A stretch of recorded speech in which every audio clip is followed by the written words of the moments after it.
Real people, real celebrities, real talk. Join the Breakfast Club. Blast off in your ear. Weekday morning, 6 to 10. Morning, everybody. It's DJ MV Angela Yee, Charlamagne the God. We are the Breakfast Club. That was a worldwide exclusive Mary's newest single, Whole Damn Year. Listen, it's not just Mary. It's Mary J. Blige, the queen of hip-hop soul, okay? The legend. Let's be clear. Well, good morning. Let's be clear. Good morning. The record sounds amazing. Thank you. Who wrote the record? Emily Sandy.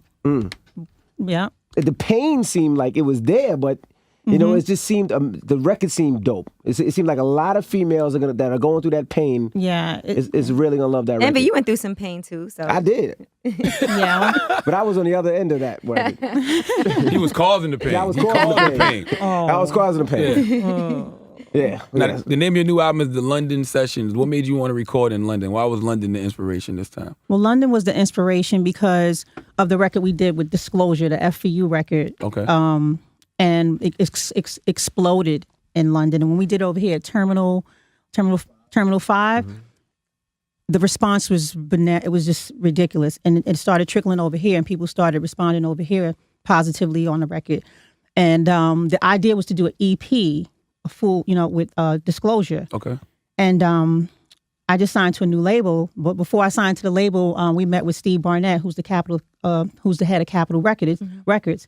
And we told him the idea about doing an EP with Disclosure. And he was like, forget the EP. Let's do a whole album. Absolutely. And surround you with the culture of, all the young upcoming producers and singers and writers over there, from Sam Smith to Emily Sandé to Naughty Boy, Jimmy Napes, and just the young talent that's over there, and surround me with them and do a full album called The London Sessions over there. And that's how The London Sessions was born. Right. Were you familiar with a lot of those producers and artists already? I know you knew Sam Smith already. Yeah, and I was familiar with Emily. yeah. So I was already familiar with Sam and Emily. And I'd heard some stuff from Naughty Boy.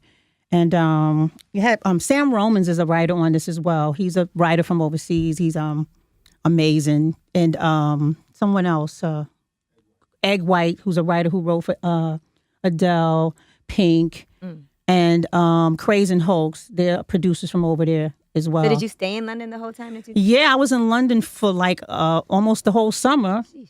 But I had the most fun because it's so expensive over there too. I love it. Yeah, but it was fun. Yeah. It's not expensive for Mary J. Blige. I'm just saying. That was expensive. It's expensive. You don't even realize everybody. how much you're spending because of the pounds, and then you're like, oh, this costs £100, and then you're like, that's like $200. The pound is killing the dollar. And so they come from over there and shop over here. Right. That's what we come over there. We don't never shop over here. So, yes, it's really expensive. How did you like to feel the music? Because it's totally different. It's not your usual Mary type of music, but it still sounds great. So how did you get adapted to that feel? I love the feel. The whole club music thing that we grew up on. I knew that. We knew that. Right. But we love that and we miss that. And the fact that Disclosure brought that back, and they really, I don't know how they know what they know, or the history. I don't know how they know, but they sound like, their music sounds like what we grew up on. It's soulful. It's crazy, and it's that real house, mute feel. Jungle Brothers, 4 a.m. at the Tunnel, the last couple of songs at the Tunnel, yeah. Yeah, and they know their hip-hop homework, too. So, I mean, it's new, but it's not new, right. But it's new for me because all I've ever done was hip-hop and R&B. But I've stepped out and done stuff with Bono and Sting and Elton John. I've been out, but everybody was trying to keep me in this box. Right. But this is my chance to break out because it's time, and not to break out and leave things behind because I'm married, as you can hear on Whole Damn Year. But just to expand and show, and just to grow for myself. I need it. I need to grow. Now, what's the 411? That came out in 92. Did you ever see yourself having this kind of career, being around this long? Not at all. Wow. If you'd have told me this was going to happen back then, I'd have been like, you're lying. Yeah. Was there any reflection in London? Like, yo, I'm in London recording an album. I started in Yonkers. You know what? I've been to London so much. I just was enjoying it for the first time because I never really enjoyed it like I did this time. So it wasn't like, oh man, I started from here. Now I get it now. I get where I'm at. I get where I came from to where I'm at now. So it's not like, oh shoot, I used to be here and now I'm here. I understand it. I know where I have to go now. Do you ever And feel so- like the OG? Because like K. Michelle was here and she damn near started crying when Yeah, you her eyes walked in got the all room. watery. Like, She was like, "Oh my God, is that Mary?" Mid-interview, That she Mary stopped Blige. and said, "That's Mary," you know? Wow. like, are they running up on you asking you for advice? Like, how do I stay around this long? Well, they're not really asking me. They're just thanking me, you know, for, I guess, staying so strong and doing what I do and being a positive representative for representation for women, and even a negative one sometimes, because we are all human. So just being Mary J. Blige and standing on my shoulders is what they're thanking me for. So are they asking me for advice? Not really. There's been a resurgence of a lot of the artists that came out around the same time you came out. You've had the longevity, but some of these artists are trying to like come back out, and they have reality shows. Do you pay attention to that? Like, do you say, "Oh, look, Jagged Edge, you know, they just came back out," or do you pay attention to like SWV has a reality show? Do you look at those things and make you nostalgic? And I think I was on my second album when SWV came out with their 1st, and they're, you know, it's SWV. So yes, I'm very nostalgic. You know, Deep in a Week in the Knees. I'm So Into You. Those songs, I'm getting chills right now just thinking about them, because they gave us good times, and we have fun times. And Jagged Edge had great songs too. They had good, you know, songs where they sang to women, "Let's get married." What guys are doing that now? You know, a so couple, respect. I feel like they're trying to bring that back now. I feel like some of the male artists that are coming out now, like obviously Miguel, but like Adrian Marcel and, you know, Sebastian Michael, like I see these guys trying to kind of, August Alsina. Yeah, Miguel is definitely doing it. Miguel and Sam. Sam's album Sam, is of course. a love album. It's about love, you know, love songs. Like, what do you listen to now that gives you that feeling? Sam. And Miguel. Miguel is amazing. What about on the hip hop tip? Because you were known for flipping a hip hop record. You know, every once in a while, you know, you would sing it over. Do you ever hear like the Bobby Shmurda record? Be like, you know, you should give me, give me 8 bars on that. I saw the video too. I was like, yes, the kids need this. They need to see, Right. you know, that feeling. Like that reminds us of when, you know, when we were growing up. That Bobby Black Shmurda. Moon That Right. dance is you and Diddy. That's That's what one dance is you and Diddy. That's yours. Exactly. So yeah. Yeah, you was flipping the Black Moon records back in the day. That was really like the real. I still love Black Moon. I listen to Black Moon Radio. I listen to Shook One's radio on Pandora. Like I'm still a hip hop to the day I die. I can't help it. It's in me. It's in my DNA. You said they used to try to keep you in a box. Did they try to keep you heartbroken? Because everybody says we love when Mary Yeah. J. Blige is heartbroken because she makes great music. We don't like happy music from Mary J. Blige. Did they try to keep you in that space too? Yeah, I won't say everyone, but a lot of people would have rather that I stayed, you know, messed up and sad, because that's where they were. But when you grow, you're going to lose some people. And they're either going to follow you later or they're not. And that's the chance you got to take as a leader. So they hated when you fell for Kendall. Like, nope, we don't want you happy. No happy. You know, surprisingly, a lot of my fans was like, yeah, girl, yes, because I wanted to get married too. And then a lot of them was pissed. They were very upset. But Like, be sad with me. well, yeah, but I have, you know, life is not just one thing. It's not sad. It's not all happy all the time either, you know. And, you know, the whole damn year song, it just basically is about that woman at work smiling all the time. But she's all jacked up. You know, she's going through it. And everybody thinks she's good, but she's not. You know, but she's in recovery, you know, into repairing herself, her body. That's what the song said. Thank God social networking wasn't around. Like when you first came out, boy. Oh, thank God. How do you think that would have affected your career? It would have. My career would probably be over if social media was Why is up. that? Oh, you'd have been Rihanna. Because I was a tyrant. I was a tyrant. I was somebody terrible. said anything, I They could was see. banning me from places. Me and my crew was awful. And mostly it's your crew more than it's you. Absolutely. You ever they thought about probably writing a get book? I mean, all your music has been so autobiographical, but just actually putting it out and writing for people. I'm thinking about it. Yep. Mary J. Blige, My Life. No, what's the 411? Oh, My Life would be dope. That's too. a great title for a book about. Hell yeah. I mean, Jesus Christ. all right, you ready? No. Where would you start though? Like, say you were gonna put out a book. Mm-hmm. Where would you start? Would you start with like, you know, your early days being raised and? Yeah, you would have to start early. Mhm. I would start early because people need to know how you got, why you were so damaged, why you drank so much, why you hated yourself so much. They need to know where it came from. Mm-hmm. You can't just jump out there and say, well, I was Put out my suicidal, album. I was this, I was that. And they're like, well, why? You know, so yeah, you have to start from, I would start from the beginning, yeah. Why were you all those things? I can't, it's so many things. And I really don't want to do that on this interview right here. Yeah. I always wanted to ask you, what made you get on Can't Knock the Hustle? Because Jay was a new artist. I mean, They asked. nobody knew Jay was going to be They Jay. asked. But, it wasn't like Yeah. he was big at the time or Nas. Like, what made you want to do that record with him? Well, Damon Dash asked me to do it, and they played me the record in the studio, and I lost it, and I got on the record. He was dope then, and it was his first album. So the record was already crazy. I just sang to it. Did you see him being Jay, the Jay he is now? Yeah, I did. I saw that he was something incredible and fresh, and the tone of his voice was like, wow, who is this kid? All right. And look at him now, Right. He knew, obviously. Whatever happened with the Ghostface, All That I Got Is You? Because you were on the song and then the video came out and then they had to take you off. What happened with that? That was some label stuff, I guess. I don't even really know about. I remember the song being out, but I think it had to be some label stuff. Somebody at the label saying no for whatever reason. I don't know. Was it always hard for you being in the middle? Because there were all kinds of issues with different women with each other that you were around. Like if, Faith and Little Kim don't get along or this person and that person. Did you feel like you ever had to choose sides? No, because I know how to love my people and stay neutral. But I know how to love them for real. And if they don't love me, because I like someone else, then they're not really, my friend, unless someone has like a beef, And sometimes you have to choose side when it's a beef, but it never really got to that when I was around. Right. Later, it started getting to that. What's your relationship like with Diddy now? That's my family All right. forever.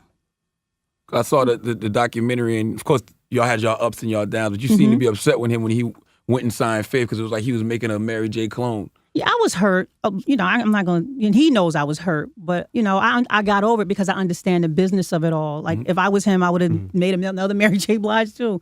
So I get it, but that, when you don't understand the business, you take it personal.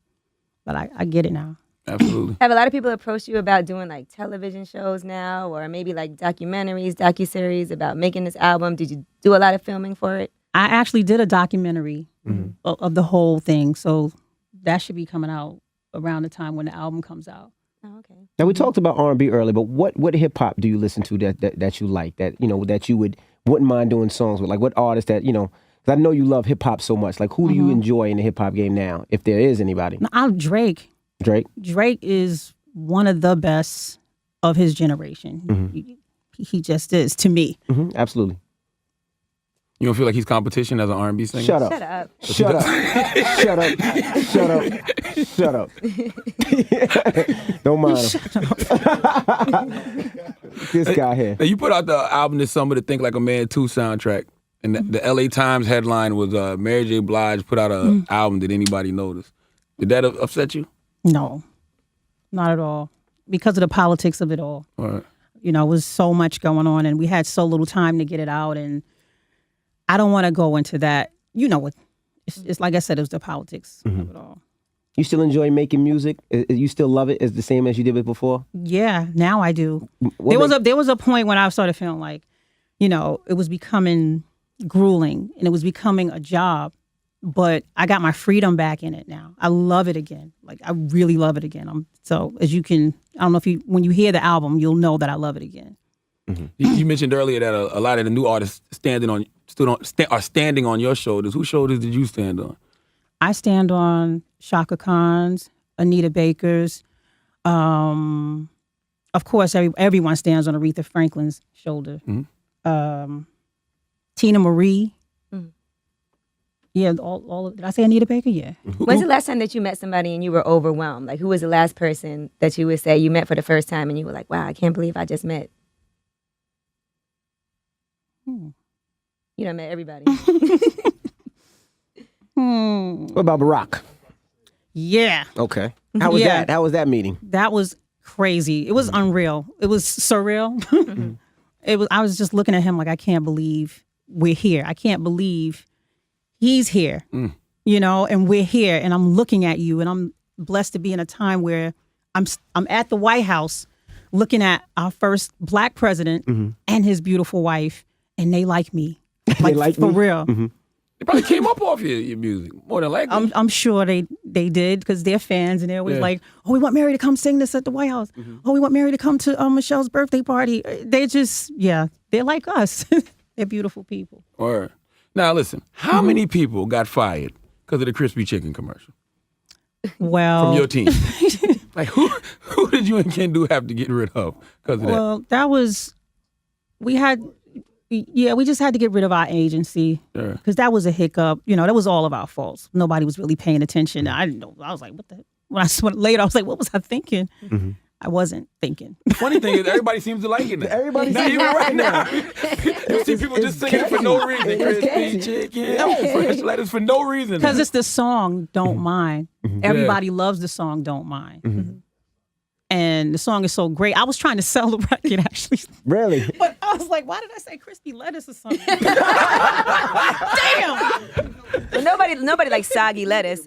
Get on the mic, Kendu. Come on, Kendu. Come on. The matter is, like, all honesty, when we signed up to do it, she was singing about a salad, Okay. and in the last minute, they were like, "Yo, we want to switch it to the sandwich, right? A crispy chicken sandwich," and we are on the set doing what we doing already, and my dumb ass, I missed the ball. I dropped the ball. Everybody was there. Vincent Herbert was there. Like, all my people was there. Chris Hicks. We all just, nobody paid attention until after. But then the really bugged out, right, is that somebody, I don't know if it's the agency, I don't know if it was Burger King, I don't know if it was whoever the hell it was, they actually edited that really fucked up. Like where Mary says to somebody like, "Yo, what's in the chicken wrap?" Like she says, because I'm telling you, we just found out to do it at that moment. So she asked somebody what's in it, and they took that soundbite and put it in it. It's almost like they was doing it on purpose. Yeah. You know what I'm saying? So it just was a mess. How was that argument at home with hubby that night? I know, because my wife would have been like, "You let me do that." Got me thinking about chicken and I got real dark for a minute. I got real dark. I wanted to go under my bed, but I didn't have, I don't have an under, but I really wanted to get under there. But when I felt like I wanted to go under there, something was like, just get up. Just get up and just have the courage and go out there. Yeah, they laughing, they this and they that, and they just go, you a soldier, go do what you need to do. And sometimes have a sense of humor about things. Like, I couldn't have no sense of humor at that time because they was crucifying me, and I was like, I felt crazy. But, the thing that made me get over it was getting up and going dealing with the people to see what they really thought. And a lot of people was like, "We love you, girl." Excuse me, stuff happens, And I, instead of wearing black, I started wearing like bright yellows and oranges and just trying to really pull it off. You can't be depressed over no chicken. Man. Ain't that serious? The chocolate nuts, you know that. now, It wasn't worth the sadness, though. is it hard for you as far as being married to your manager for you guys to turn off the business sometimes when you're together? Yes, it's very hard because I always want to know what's going on. Even when it's time to go to bed. Well, did you do this? And he's like, he's got the thing where he's scratching his head and, and I have to, it's hard to separate it. But I just want to know, as the artist, if he wasn't my husband, I'll be on the phone like, "Yo, what you doing?" Asking questions. So Can y'all we ever just have just to go deal on with it. vacation and not talk about Yeah, do y'all get a business? break? nope. No, she said nope. Nope, because it's all business for him too. He'll hear something like, "Yo, you need to go in the studio. This is the 8 bars. This is 7." It's like studio all the time with him, business all the time with me. So it's you can't turn it off. It is what it is. We know what it was. We knew what it was, and we're in it, and we respect what it is. You feel more pressure now, or more pressure back then? Because I always think of the answering machine skit on My Life when Diddy's like, "Yo, where you at? Yo, they saying we can't do it again." Like, was that real? Was it real pressure at that time to do it again? I mean, Puffy said it on.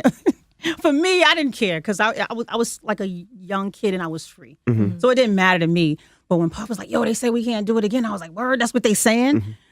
It never even occurred. I didn't feel any of it.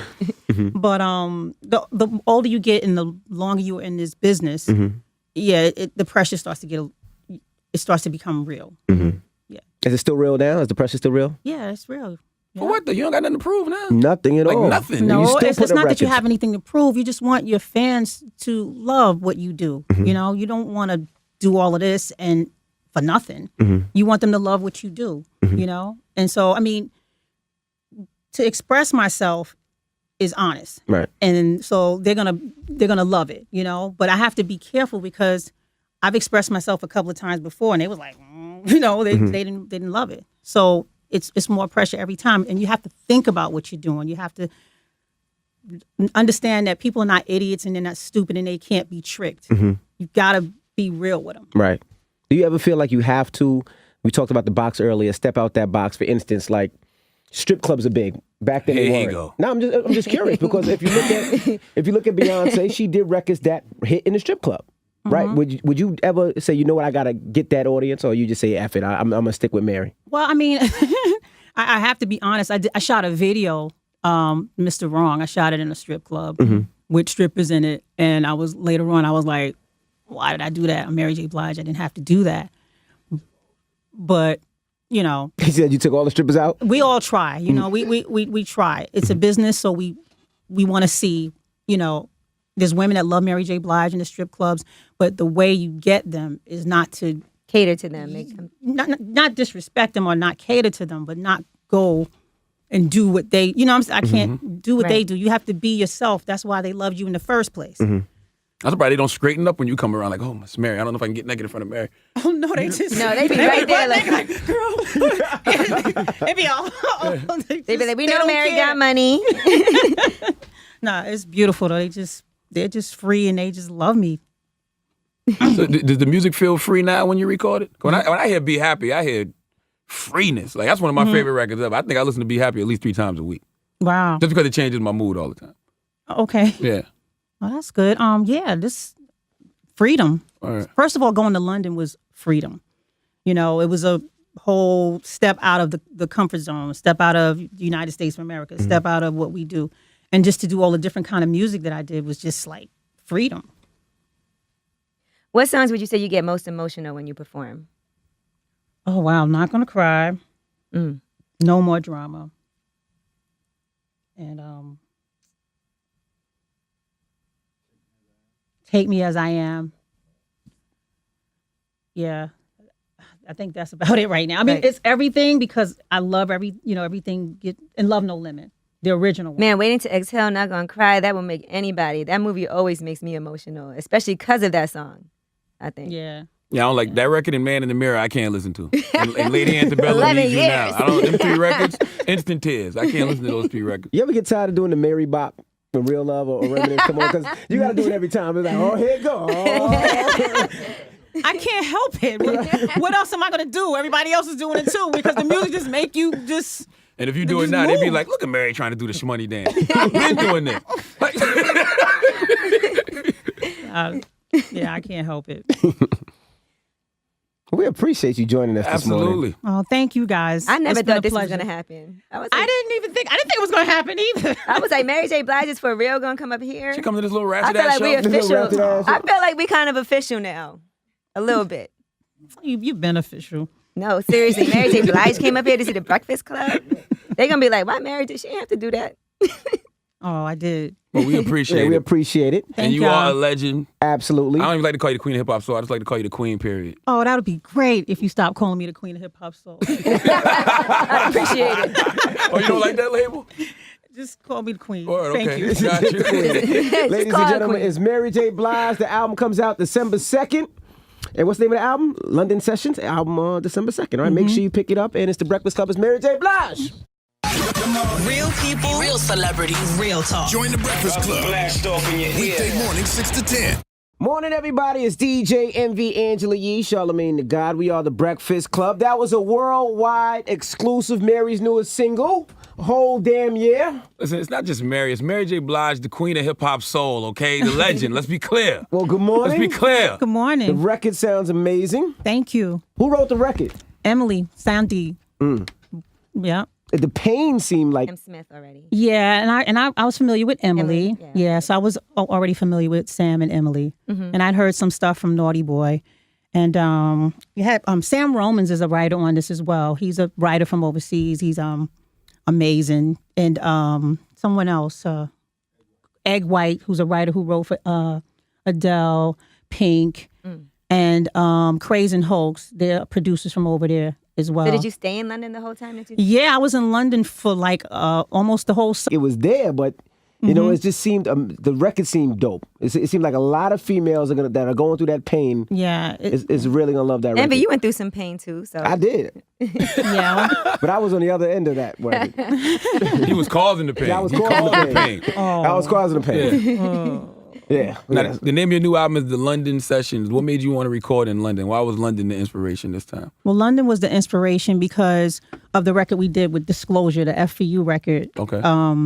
And he was like, forget the EP. Let's do a whole album. Absolutely. And surround you with the culture of, all the young upcoming producers and singers and writers over there, from Sam Smith to Emily Sandé to Naughty Boy, Jimmy Napes, and just the young talent that's over there, and surround me with them and do a full album called The London Sessions over there. And that's how The London Sessions was born. Right. Were you familiar with a lot of those producers and artists already? I know you knew Sam.